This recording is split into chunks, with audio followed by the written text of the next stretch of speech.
کہ اسلام ایک پیشے کو ناپسند کرتا ہے اور وہ ہے مانگنے کا پیشہ، ہاتھ پھیلانے کا پیشہ، سوال کرنے کا پیشہ، اس کو ناپسند کیا ہے۔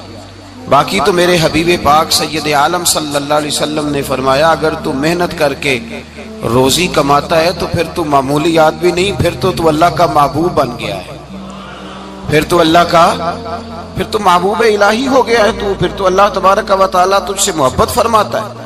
اگر تو محنت کرتا ہے، مشقت کرتا ہے، آگے بڑھتا ہے، روزگار کے لیے نکلتا ہے، پھر تو اللہ کا محبوب ہے۔ نبی کریم علیہ السلام نے مزدور کو جو سب سے بڑا درجہ عطا فرمایا، سب سے بڑا مقام عطا فرمایا، وہ یہ ہے، کسی صحابی نے پوچھا یا رسول اللہ صلی اللہ علیہ وسلم سب سے اچھا کھانا کون سا ہے؟ تو حضور نے فرمایا وہ کھانا جو بندہ اپنے دو ہاتھوں سے مزدوری کر کے کھاتا ہے، وہ کھانا سب سے اچھا ہے۔ فرمایا اللہ کے نبی حضرت داؤد علیہ السلام اپنے ہاتھوں سے مزدوری کرتے، اور پھر نبی کریم سید عالم صلی اللہ علیہ وسلم نے جو دین ہمیں عطا فرمایا، اس دین کو حضور نے کوئی پنڈتوں اور جوگیوں کا دین نہیں بنایا کہ تم بس غار کے اندر چلے جاؤ، اللہ اللہ کرو، میری طرف دیکھیے گا۔ یہ نہیں فرمایا کہ تم بس ٹھیک ہے آ جاؤ مسجد تسبیح پکڑ لو، کوئی اور کام نہ کرو، بلکہ حکم دیا ہے کہ کسب معاش کرو، محنت کرو، جد و جہد کرو، ہاتھ ہلاؤ۔ قرآن مجید فرقان حمید نے کہا وَجَعَلْنَا اللَّيْلَ لِبَاسًا، رات تمہاری پردہ پوشی کے لیے بنائی گئی ہے، رات تمہاری پردہ پوشی کے، وَجَعَلْنَا النَّهَارَ مَعَاشًا، اور فرمایا دن تمہارے رزق کمانے کے لیے بنایا گیا، جد و جہد کے لیے۔ حضرت عیسیٰ علیہ السلام کی ایک نوجوان سے ملاقات ہوئی تو فرمایا تو کیا کرتا ہے؟ کہنے لگا میں عبادت کرتا ہوں۔ تو فرمایا کھاتا کہاں سے ہے؟ کہنے لگا میرا بھائی کمائی کرتا ہے تو وہ مجھے اس میں سے حصہ دیتا ہے۔ تو آپ فرمانے لگے پھر تو عبادت گزار نہیں، تیرا وہ بھائی تجھ سے زیادہ عبادت گزار ہے، جو تیرے لیے یہ بندوبست کرتا ہے، جو تجھے یہ جد و جہد کر کے دیتا ہے، وہ تیرے لیے۔ حضرت عمر فاروق رضی اللہ تعالیٰ عنہ نے اپنے دور خلافت میں شوق دلایا صحابہ، محنت کرنے کا شوق۔ ہمارے معاشرے کے اندر لوگ دوسرے کی کمائی پر وقت گزارنا چاہتے ہیں، دوسرے کے مال پر نظر رکھتے ہیں، مجھے کچھ سسرال سے مل جائے، کچھ مجھے رشتہ داروں سے مل جائے، کچھ مجھے دوست احباب سے مل جائے، کچھ مجھے باقی جگہوں سے مل جائے۔ لوگ مختلف جگہوں پہ نظر رکھتے ہیں اور مختلف ہیلوں اور بہانوں کے ساتھ دوسرے کا مال ہڑپ کرنے کی کوشش کرتے ہیں۔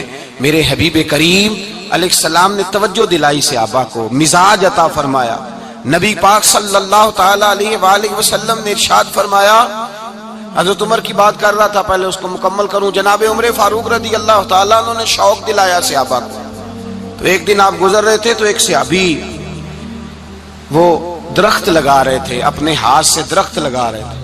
تو حضرت عمر فاروق رضی اللہ تعالیٰ عنہ نے دیکھا تو دیکھ کر فرمانے لگے تجھے مبارک ہو، تجھے فرمایا اللہ تبارک و تعالیٰ تیری عزت بھی بڑھا دے گا اور تیری محتاجی بھی دور فرما دے گا، اس لیے کہ تو محنت کر رہا ہے، تو جد و جہد کر رہا ہے، تو اپنے ہاتھ سے کوشش کر رہا ہے، اللہ تبارک و تعالیٰ تیرا رزق بھی بڑھا دے گا اور اللہ تیری عزت میں بھی اضافہ کرے گا۔ نبی کریم علیہ السلام نے فرمایا عدل کرنے والے بادشاہ کے ساتھ جو آدمی جہاد کے لیے نکلے اس کا دین میں سب سے بڑا درجہ ہے، عدل کرنے والے حکمران کے ساتھ جو جہاد کے لیے نکلے اس کا سب سے بڑا درجہ ہے۔ فرمایا میرا وہ غلام جو صبح سے لے کر شام تک ایک دن رزق حلال کے لیے محنت کرتا ہے، فرمایا ایک پورا سال عدل کرنے والے بادشاہ کے ساتھ جہاد کرنے سے اللہ ایک دیہڑی لگانے والے مزدور کو زیادہ ثواب عطا فرمائے گا، اللہ اسے زیادہ اجر دے گا، اس لیے کہ وہ جد و جہد کر رہا ہے، وہ کوشش کر رہا ہے، میدان عمل میں نکلا ہوا ہے۔ مزدور کو ایک تو کاہلی بڑی ہے، ہر چوتھا نوجوان جس کو ہم دیکھتے ہیں اس کو پوچھتے ہیں تو کیا کرتا ہے؟ کہتا کاغذ جمع کرائے باہر جانے کے لیے، تو سالوں بیت گئے، بس وہ نہ کاغذ نکلے نہ صاحب باہر گئے۔ بھائی کوئی کام کر لیں تو کہتے ہیں میرے ابا جی کو 2-4 کروڑ روپیہ دے دیں گے تو کچھ کر لیں گے، اگر نہ دیا تو پھر دیکھیں گے دائیں بائیں۔ اور اس ظلم نے، اس زیادتی نے گناہ کے دروازے کھولے ہیں، لالچ کے دروازے کھولے ہیں، قتل کے دروازے کھولے ہیں۔ اس گناہ نے رشتے ناتے توڑ ڈالے. لوگ کسی کی ذات سے تو پیار کر ہی نہیں رہے, جیب سے محبت ہو رہی ہے. لوگ دیکھتے ہیں کہ کون سا ایسا طریقہ اختیار کروں کہ بغیر کمائی کے میرے ہاتھ پیسے آئیں. اور خدا کے بندو یاد رکھو, اللہ تبارک و تعالیٰ فرماتا ہے دنیا تجھے کیا دے سکتی ہے, لوگ تو محتاج ہیں, تو محنت کر اور توجہ میری بارگاہ کی طرف رکھ. حضرت عمر فاروق فرماتے ہیں مصطفیٰ کریم صلی اللہ علیہ وسلم نے فرمایا جو توجہ اللہ کی جانب رکھے اور کوشش کے لیے نکل کھڑا ہو, اس طرح پرندہ سویرے بھوکا جاتا ہے شام کو پیٹ بھر کے آتا ہے, اللہ اس بندے کو بھی پیٹ بھر کے روزی عطا فرمائے گا. حضرت حسن بصری رحمت اللہ علیہ تشریف فرما تھے تو ایک نوجوان آیا. اس نوجوان نے کہا حضرت آج کے بعد میں نے فکر نہیں کرنی کام کاج کی, میں نے نہیں کوئی بھی توجہ کرنی کمانا کیسے ہے کھانا کیسے ہے, میری فکریں دور ہو گئیں. فرمایا کیا ہوا؟ کہنے لگا میں آج جنگل میں مزدوری ڈھونڈنے گیا تھا تو میں نے ایک عجیب انداز دیکھا ہے. ایک شیر نے شکار کیا, اس نے کچھ خود کھایا, کچھ اس نے بانٹا, کچھ تھوڑا سا شکار لے کے وہ گیا. پہاڑ کی چوٹی پر ایک لومڑی بیٹھی تھی, وہ لومڑی دونوں ٹانگوں سے معذور بھی تھی, آنکھوں سے اندھی بھی تھی. اس شیر نے جا کے اس کے منہ کے اندر وہ شکار ڈالا ہے اور لومڑی نے کھایا ہے. کہنے لگا جو رب اندھی اور لنگڑی لومڑی کو پہاڑ پر رزق دے سکتا ہے مجھے بھی دے دے گا, میں نے کوئی کام نہیں کرنا. تو حضرت حسن بصری رحمت اللہ علیہ فرمانے لگے کتنی چیزیں دیکھی تو نے, ایک شیر اور ایک لومڑی. فرمانے لگے تو نے لومڑی بننے کا پروگرام بنایا, شیر بننے کا کیوں نہیں بنایا؟ تو شیر بننا, خود بھی کھا دوسروں کو بھی کھلا, تو نے لومڑی بننے کا پروگرام بنایا ہے.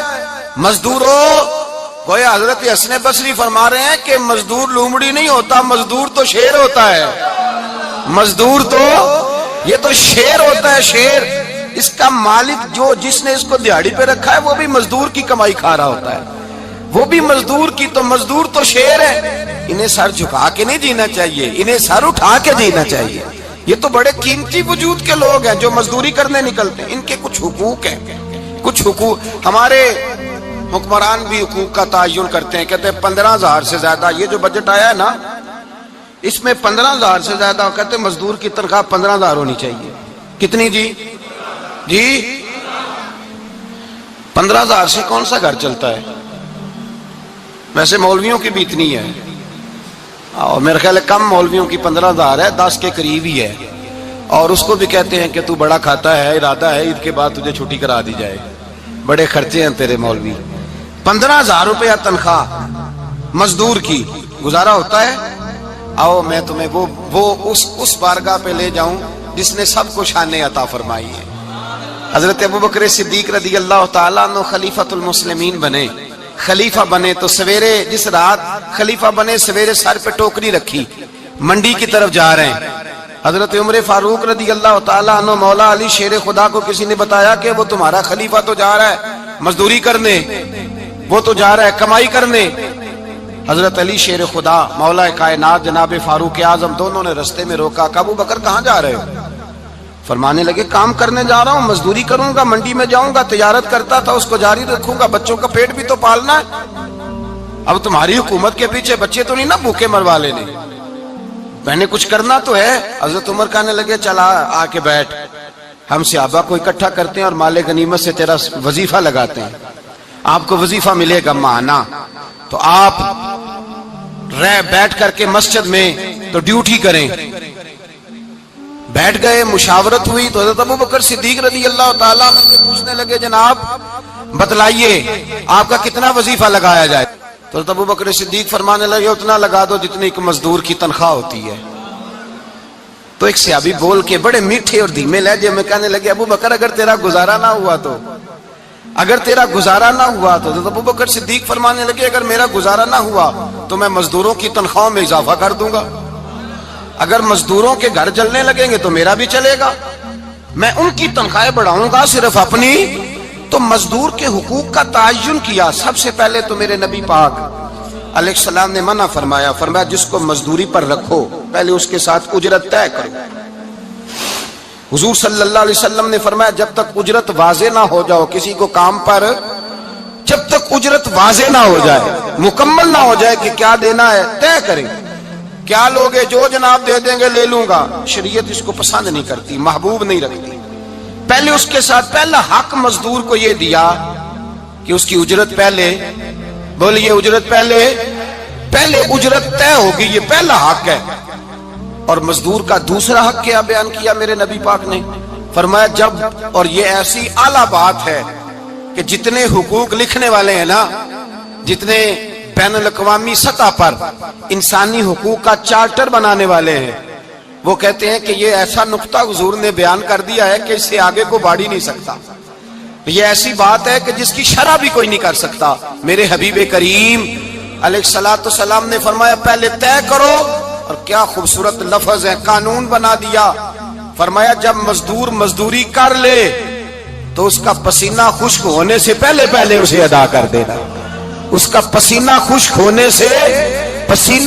ہونے سے پہلے اسے اس کی مزدوری دے دو۔ بیچارے نے محنت کی ہے، اپنے گھر جائے۔ یہ نہیں کہ اس نے مزدوری کیا تو تم نے کہا نہیں ادھر سے پینٹ صحیح نہیں ہوا، یہ تو لے جا 2000 اور پھر میں تیرا حساب کروں گا، ابھی ذرا میں چیک کرا لوں 2-4 لوگوں کو بلا کر کے۔ وہ فلاں جگہ سے نا ایک کونا خالی رہ گیا۔ اللہ سے ڈرنا چاہیے، اللہ سے ڈرنا چاہیے۔ اگر اللہ تبارک و تعالی نے 2-1 آدمیوں کو ملازم آپ کا بنا دیا ہے تو پھر خیال ہونا چاہیے۔ ایک صحابی اپنے خادم غلام کو مار رہے تھے تو میرے نبی پاک تشریف لائے۔ فرمایا کیوں اسے مار رہا ہے؟ حضور غلطیاں بڑی کرتا ہے۔ تو نبی پاک نے فرمایا جتنا تجھے اس پر اختیار ہے نا، اس سے کہیں بڑھ کر میرے رب کو تیرے اوپر بڑا اختیار ہے۔ کہا حضور یہ بڑی غلطی کرتا ہے، میں آخر کتنا معاف کروں؟ تو حضور نے فرمایا اتنا معاف کر جتنا میرا رب تجھے معاف فرماتا ہے۔ پتہ ہے تیری صبح سے لے کر شام تک کتنی کوتاہیاں ہیں۔ درگزر کا حکم دیا۔ پہلا حق یہ دیا مزدوری طے کرو، دوسرا حق یہ دیا پسینہ خشک ہونے سے پہلے ادا کرو، تیسرا حق یہ دیا کہ اس سے درگزر کرو، غلطی ہو جائے تو درگزر کرو۔ تو یا رسول اللہ مزدوری کتنی دیں؟ میرے نبی پاک بخاری مسلم حضور سید عالم صلی اللہ علیہ وسلم نے فرمایا مزدور کا حق بیان کیا نبی پاک نے، اور ایک بات ارشاد فرمائی تو اس کے اندر کئی پہلو، ایک حدیث میں کئی پہلو بیان فرمائے۔ حبیب پاک نے فرمایا جیسا تم کھاتے ہو ویسا ہی اسے کھلانا۔ کوئی نہیں، آپ شاید سو رہے ہیں کچھ حضرات۔ جیسا خود کھاتے ہو ویسا ہی، بھئی بس ختم ہو گئی بات۔ اتنی بڑی بات کر دی سرکار نے۔ کبھی دیکھا ہے آپ نے کہ مزدور کو ایسے ہی کھلایا جا رہا ہو جیسا مالک کھا رہے ہیں؟ حضور نے فرمایا بھئی مزدوروں کا حق یہ ہے کہ جیسا تم نے کھانا ہے ویسا اسے کھلانا ہے، اور فرمایا جیسا تم نے پہننا ہے ویسا اسے پہنانا ہے۔ اور پھر میرے حبیب کریم علیہ الصلوۃ والسلام نے ارشاد فرمایا اس کی ہمت سے بڑھ کر تم اس پر بوجھ نہیں ڈال سکتے، جتنا کام وہ کر نہیں سکتا اتنا تم اسے دے نہیں سکتے۔ اور فرمایا اگر اتنا کام دینا ہے جو اس کی ہمت سے زیادہ ہے تو میں اس کے مالک کو کہتا ہوں وہ بھی اٹھ کے مزدور کے ساتھ کام پہ لگ جائے، اٹھے اس کے ساتھ کام میں شریک ہو جائے۔ مزدوری کا بھی تعین فرمایا، اور پھر اس کو کام کس مقدار کا دینا ہے، مزدور کو کس قدر زیادہ اس پر بوجھ ڈالا جائے گا، یہ بھی مصطفیٰ کریم نے بیان فرمایا۔ فرمایا جو لا یکلف اللہ نفسا الا وسعہا، اللہ بھی تم پر وہ بوجھ نہیں ڈالتا جو تم اٹھا نہیں سکتے، تو کسی مزدور کو تم ایسا کام نہیں بتاؤ گے۔ حضرت عثمان غنی رضی اللہ تعالیٰ عنہ ایک دن حضرت عمر فاروق سے کہنے لگے عمر بس کر دے یار، تیرے بعد بھی تو لوگوں نے خلیفہ بننا ہے، کیسے کوئی تیرے رستے پہ چلے گا؟ تو حضرت عثمان غنی سے جناب عمر کہنے لگے کیا ہو گیا؟ آپ فرمانے لگے کل میں دیکھ رہا تھا کہ لوگ باغ میں مزدوری کر رہے تھے اور آپ امیر المومنین ہو کے ان کا ہاتھ بٹا رہے تھے، ہاتھ بٹا رہے تھے۔ تو حضرت عمر کہنے لگے بوڑھے تھے، بیمار تھے، مزدوری کر رہے تھے تو پسینہ بہہ رہا تھا، کیا ہو گیا اگر تھوڑا سا میں نے ساتھ دے دیا؟ حضرت جناب سیدنا فاروق اعظم یہ لفظ کہتے ہوئے رو پڑے۔ آپ فرمانے لگے میں کسی بادشاہ کا شہزادہ نہیں، میں بھی اسی باپ کا بیٹا ہوں جو اونٹ چرا کے گزارا کیا کرتا تھا۔ میں نے آگے بڑھ کے لوگ حیثیت بھول جاتے ہیں، اپنی حیثیت بھول جاتے ہیں۔ اللہ تبارک و تعالیٰ جب کچھ عطا کرتا ہے ان کا رویہ اپنے ماتحتوں کے ساتھ اتنا سخت اور جابرانہ آمرانہ ہو جاتا ہے، اس قدر زیادہ ان کے لب و لہجے میں کڑواہٹ آ جاتی ہے، اس قدر زیادہ ان کی طبیعتوں کے اندر سختی اور غرور بھر جاتا ہے کہ وہ احساس ہی نہیں کرتے کہ جو سامنے بیٹھا ہے وہ بڑا ایک دکھی انسان ہے اور وہ تکلیف میں ہے، وہ آزمائش میں اپنے آپ کو مبتلا سمجھ رہا ہے۔ حضرت ابو ذر غفاری رضی اللہ تعالیٰ عنہ فرماتے ہیں میں اپنے ماتحتوں کے حق میں بڑا سخت تھا، سخت تھی میری طبیعت، میرے غلاموں کی جرت ہی نہیں تھی کہ وہ میرے سامنے گفتگو کر سکیں اور ٹھہر بھی سکیں۔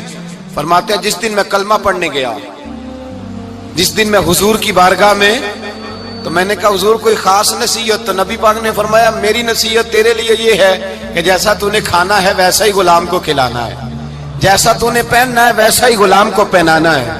حضرت ابو ذر کہتے ہیں جو میرے اندر کمی تھی وہی میرے نبی نے نصیحت کر دی، جو میرے اندر کوتاہی تھی وہی غیب جاننے والے رسول نے بتلا دی۔ فرماتے میں گھر گیا، جب میں جاتا تھا تو ملازموں کا سانس خشک ہو جاتا تھا، وہ کانپنے ہانپنے لگتے تھے کہ جانے اب یہ کیا کرے گا۔ حضرت ابو ذر غفاری فرماتے میں گیا، ایک شخص سے میں نے کہا کھانا پکاؤ، کھانا پکایا، دسترخوان پہ لگایا اور اپنے سارے ملازموں کو کہا آؤ یار میرے ساتھ بیٹھ کے روٹی کھاؤ، آؤ سارے میرے ساتھ بیٹھ کے کھانا کھاؤ۔ فرماتے انہوں نے کھانا کھایا، پھر میں ان کو بازار لے گیا، جیسے کپڑے میں پہنتا تھا ویسے میں نے ان کے لیے بھی خریدے۔ فرماتے ہیں میرے غلام کہنے لگے آقا خیر تو ہے نا، خیریت تو ہے نا، کیا ہوا؟ مزاج مبارک تو ٹھیک ہے، کیا ہو گیا؟ اور یہ جو ہم فضا کو اتنا خوبصورت دیکھ رہے ہیں اور یہ جو ہم اتنی پیاری ریم جھم برستی دیکھ رہے ہیں، یہ جاری رہے گی یا ایک دن کی ہے؟ تو حضرت ابو ذر غفاری رو پڑے، کہنے لگے اب تمہیں ابو ذر غفاری بدلا ہوا ملے گا، اس لیے کہ اب میں وہ نہیں رہا، اب میں رسول اللہ کا کلمہ پڑھ کے غلام مصطفیٰ بن گیا ہوں، اب میں بدل گیا ہوں، میری طبیعت بدل گئی۔ غلاموں کے حق میں حضرت مولا علی شیر خدا غلام کو لے کر کے گئے دکان پر، حضرت مولا علی غلام کو لے کر گئے کپڑے کی دکان پر، 2 جوڑے خریدے، ایک کم قیمت کا ایک زیادہ قیمت کا، ایک کم قیمت کا ایک زیادہ قیمت کا، 2 جوڑے خریدے۔ جب واپس لوٹے تو غلام سے کہنے لگے تو اپنا لے لے۔ غلام کو پتا تھا کہ اس زمانے میں ہوتا کیا تھا، اس نے کم قیمت کا جوڑا اٹھایا۔ حضرت علی فرمانے لگے عجیب آدمی ہے، یہ تو تیرا نہیں یہ تو میرا ہے۔ اس نے کہا حضور کس طرح سے؟ آپ فرمانے لگے تیرے لیے قیمتی جوڑا اس لیے خریدا ہے کہ تو جوان ہے، اور میں نے اپنے لیے اس لیے چھوٹا خریدا ہے کہ میں تو اب بوڑھا ہو گیا ہوں، مجھے تو حاجت نہیں۔ کہنے لگا حضور بوڑھے اور جوان کا مطلب نہیں، آپ علی ہیں، من کنت مولا فہذا علی علی مولا، علی مولا، آپ چونکہ مولا علی ہیں اور آپ امیر المومنین ہیں، لہذا آپ نے تخت پر بیٹھنا ہے، آپ نے سلطنت کو چلانا ہے، آپ پہ نہیں ہے۔ تو حضرت علی فرمانے لگے تو میرا غلام بنا ہے نا، تو نے ابھی میرے نبی کا دیدار نہیں نہ کیا، تو بعد میں آیا ہے نا، اگر تو اس دور میں ہوتا تو جان جاتا کہ یہ عمل میرا ہے، پر اس کے پیچھے جو نصیحت کے پھول ہیں وہ مصطفیٰ کے عطا فرمائے ہوئے۔ تو بھائی یاد رکھیں نبی کریم سید عالم صلی اللہ تعالی علیہ وآلہ وسلم نے تعین فرمایا مزدور کے حقوق کا، تعین کیا۔ حضرت حکیم بن حزام کہتے ہیں میں حضور کی بارگاہ میں بیٹھا تھا تو نبی پاک صلی اللہ علیہ وسلم سے میں نے کہا یا رسول اللہ آپ کو کون سا آدمی پسند ہے، کون سا محنت کرنے والا پسند ہے؟ تو حضور نے فرمایا جس کے دونوں ہاتھ کام کریں، دونوں پیر چلیں اور اس کی پیشانی پر پسینہ آئے، وہ بندہ مجھے بڑا اچھا لگتا ہے۔ جس کی پسینہ آئے، آج لوگ مزدوری نہیں کرتے، دائیں بائیں دیکھتے ہیں، لوگ اپنے اندر وہ توانائی، وہ غیرت، وہ خودداری پیدا نہیں کرتے۔ بھائی گردن کو جھکا دیتا ہے خیرات کا پتھر، جہاں میں مانگنے والوں کے سر کبھی اونچے نہیں ہوتے۔ اور ایک بار کہنے لگے غیرت ہے بڑی چیز جہاں نے تگ و دو میں، پہناتی ہے یہ فقر کو تاج سردارا۔ اپنے اندر یہ توانائی پیدا کرنی چاہیے، یہ کوشش کرنی چاہیے۔ میرے نبی کریم صلی اللہ علیہ وسلم نے فرمایا تمہارے بعض گناہ ایسے ہیں جو صرف تم مزدوری کرنے جاؤ گے تو اللہ تمہاری مزدوری کی وجہ سے ہی تمہارے گناہ معاف فرما دے گا، اللہ تمہاری محنت اور کوشش کے سبب سے تمہاری ان غلطیوں سے درگزر فرمائے گا۔ حبیب کریم سید عالم صلی اللہ علیہ وسلم نے فرمایا مزدور جب قیامت کے دن آئے گا، بھئی عالم تو آیا، صوفی تو آیا، درویش تو آیا، صحابہ تو آئے، ان کا آنا تو شفاعت کے لیے شمار کیا گیا۔ میرے مصطفیٰ نے فرمایا جب مزدور آئے گا، مزدور کی سب سے بڑی غلطی یہ ہے کہ مزدور اپنے آپ کو نیچ سمجھتا ہے، مزدور کی سب سے بڑی غلطی یہ ہے کہ یہ اپنے آپ کو چھوٹا سمجھتا ہے، اس کی زیادتی یہ ہے کہ یہ اپنی سوچ کو بڑا نہیں کرتا، یہ سمجھتا ہے نہیں کہ بھئی میں تو 2 ہاتھوں کی محنت کی کمائی کھاتا ہوں، یہ آرزو کرم اور میں آپ سے کروں